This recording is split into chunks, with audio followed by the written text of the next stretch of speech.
Rahma, ce livre est né d'une profonde écoute de moi-même, de mon histoire, de celle des femmes que j'ai accompagnées et aussi des silences que la douleur impose parfois, mmh, des silences que le diagnostic fige, heu,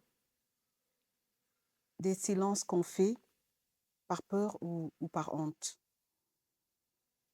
Et pour moi, écouter la maladie, c'est d'abord s'écouter soi, c'est entendre ce que le corps n'arrive plus à dire autrement. Et ce que j'ai appris et retenu, c'est que derrière chaque douleur, il y a parfois une colère retenue, une tristesse étouffée, un deuil non fait, un désalignement entre ce que je vis et ce que je suis.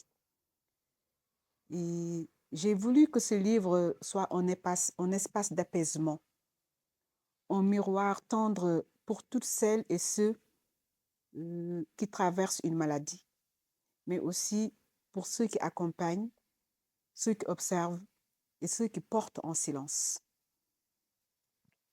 Et par exemple, concernant ce livre, je sentais que le moment était venu parce qu'on parle beaucoup de santé physique, un peu de santé mentale, mais si peu de santé émotionnelle.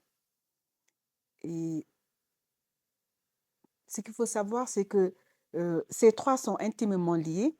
Et dans mon parcours de coach de femme et de mère, j'ai vu à quel point la maladie pouvait être une traversée initiatique.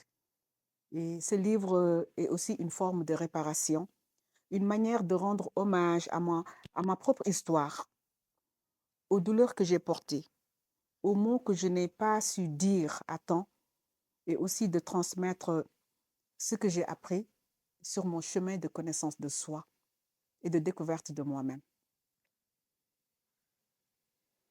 Euh, En écrivant ce livre, j'ai j'ai écouté la vie et j'ai osé demander qu'est-ce qui en moi a besoin d'attention, d'amour et de transformation. Et c'est un appel à ralentir, à ressentir, à se réaligner. Ce livre, c'est un souffle, c'est un murmure d'espoir, c'est aussi une main tendue vers soi-même.